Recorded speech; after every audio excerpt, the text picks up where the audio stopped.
Good day. We are the Group 1, and our topic for today is nanotechnology. Nanotechnology are the study and application of extremely small things and can be used across all the other science fields such as chemistry, biology, physics, material science, and engineering. Therefore, nanotechnology is the combination of material object deformation using an atom or a molecule. An object size is reduced in comparison to its original size as a whole.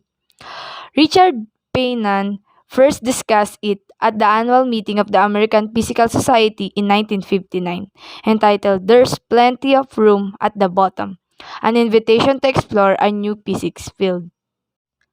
When we compared to the size of marble and the entire world, 1 nanometer is only 1 billionth of a meter, which you cannot see with your naked eyes. Even with a microscope, seeing this nanometer is impossible. Sigmondi was the first to use the term nanometer explicitly for characterizing particle sizes.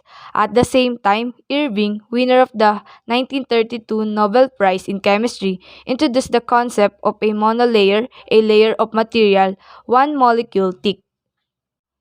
Two conditions for nanotechnology. Scale.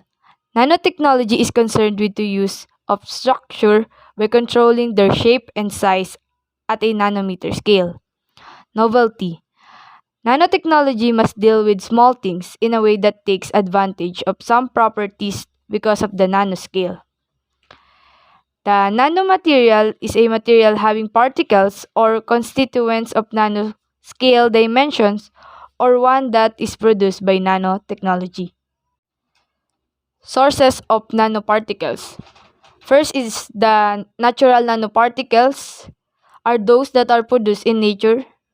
An example is forest fire, dust storm, volcanic ash, and biological particles such as bacteria and fungi. Next is anthropogenic nanoparticles, or these particles are man-made and may result in incidental exposure.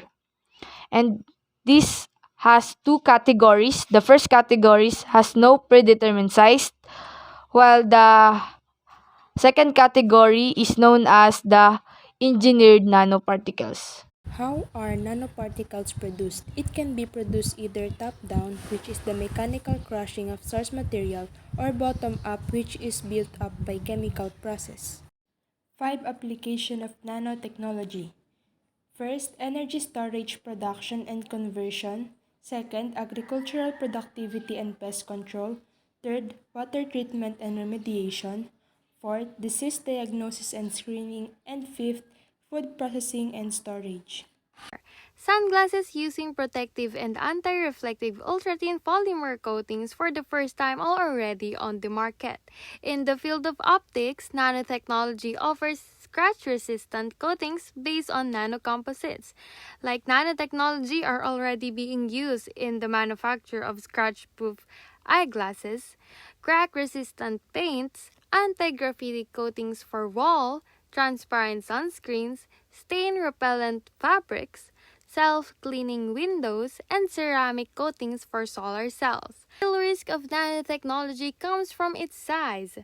Although this is the trademark of nanotechnology and is the whole reason useful developments are being made with usually not very useful materials, when something is that small, there is no way to know every effect it will have on the human body. Also, these nanoparticles can get into the skin, lungs, and digestive system. This may help create free radicals which can cause cell damage and damage to the DNA. There is also concern that once nanoparticles are in the bloodstream, they will be able to cross the blood-brain barrier.